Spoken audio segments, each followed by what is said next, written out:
6 jihadis in Bangladesh recently stormed a cafe and took dozens of hostages.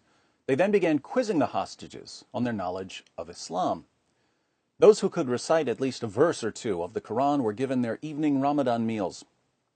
Those who couldn't recite any Quran verses were tortured, mutilated, and killed. Most of the 22 victims were visiting from other countries. The dead include 9 Italians, 7 Japanese, 4 Bangladeshis, counting the 2 police officers who were killed, 1 Indian, and 1 U.S. citizen. The massacre was part of a series of terrorist attacks carried out during Islam's holiest and deadliest month. If you're like me, you're probably thrilled that Ramadan 2016 is coming to an end so that we can get back to the still massively depressing but nevertheless better than Ramadan levels of Islamic bloodshed and terror. As with most Islamic terrorist attacks, the massacre in Bangladesh is baffling and incomprehensible to Western leaders.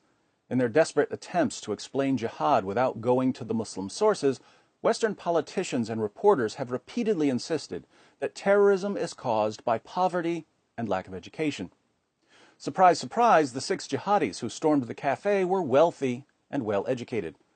According to CBC News, Bangladeshi Home Minister Asaduzzaman Khan declared, "They are all Bangladeshis. They are from rich families. They have a good educational background." BBC News reports, "The men were said to belong to well-to-do local families and studied in private schools and universities, not in Islamic seminaries or madrasas, where many Islamist militant groups are thought to draw recruits." So if these men didn't turn to jihad because of poverty or lack of education, what's left? Climate change? As always, let me point out the obvious. Why do rich, educated Muslims turn to jihad? They turn to jihad because their prophet said that jihad is the greatest thing in the world. Sahih al-Bukhari 2785. A man came to Allah's messenger and said, "Guide me to such a deed as equals jihad in reward." He replied, "I do not find such a deed." Sahih al-Bukhari 2787. Muhammad said, "Allah guarantees that he will admit the mujahid, the jihadi, in his cause into paradise if he is killed, otherwise he will return him to his home safely with rewards and war booty." Sahih al-Bukhari 2795.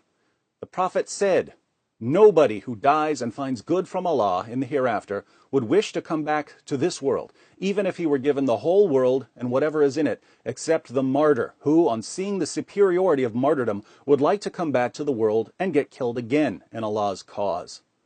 Sahih al-Bukhari 2796. The Prophet said, "A single endeavor of fighting in Allah's cause in the afternoon or in the forenoon is better than all the world and whatever is in it." Sahih al-Bukhari 2797. The Prophet said, "I would love to be martyred in Allah's cause and then come back to life and then get martyred and then come back to life again and then get martyred and then come back to life again and then get martyred." What could have convinced 6 wealthy, well-educated young Muslims that even though they have every opportunity in life, there's something better and more important than money or education, namely fighting unbelievers and dying for Allah? Allah offers a trade.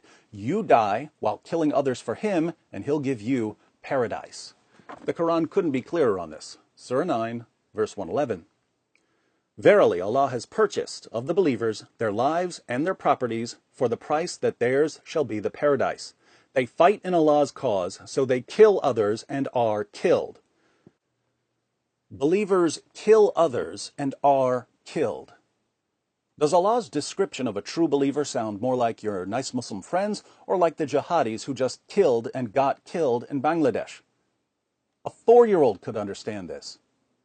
And that's why a 4-year-old would probably be a better leader and a better reporter than the sniveling cowards we've got now.